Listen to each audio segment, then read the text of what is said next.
ଋତୁଚକ୍ର ବୁଲିଲା ଭଳି ଆମେ ପହଞ୍ଚିଥିଲୁ ଫାଇନାଲ୍ ଇୟର୍ରେ। ମୋ ମନରେ ବହୁତ ଆଶା ଥାଏ ତାକୁ ମୋ ନିଜ କଥା କହିବା ପାଇଁ, ମାନେ ମୁଁ ତାକୁ ଭଲ ପାଉ।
ସେ କୁହେ ହଁ କୁହ।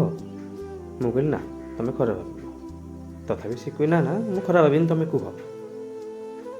ଗୋଟେ ଲମ୍ବା ନିଶ୍ୱାସ ନେଇ ତାକୁ ମୁଁ କହିଦେଲି, ମୁଁ ତୁମକୁ ମୋ ଜୀବନସାଥୀ ଭାବେ ଦେଖିବାକୁ ଚାହୁଁଛି, ମାନେ ଆଇ ଲଭ୍ ୟୁ। ମୋ ଓଠ ଥରୁଥିଲା, ହୁଏତ ଡରରେ, ହୁଏତ ପ୍ରତ୍ୟାଖ୍ୟାନ ଭୟରେ। ସେ ନୀରବ ଥିଲା। ପ୍ରତି ଉତ୍ତରରେ କିଛି ନ ଦେବାରୁ ମୁଁ ତାକୁ ପଚାରିଲି କ'ଣ ହେଲା, କିଛି କହିଲାନି ଯେ? ସେ କୁହେ ସମୟ ଆସିଲେ ମୁଁ ଜଣେଇବି। ଆଜିକୁ 2 ବର୍ଷ ହେଇଗଲା, କଲେଜ ବି ସରିଗଲା, ଦିନ ପରେ ଦିନ ବିତି ଯାଉଛି, ହେଲେ ପ୍ରତି ଉତ୍ତରରେ କ'ଣ ଆଜି ବି ସେ କ୍ୱେଶ୍ଚିନ୍ର ଆନ୍ସର୍ ମୁଁ ପାଇନି।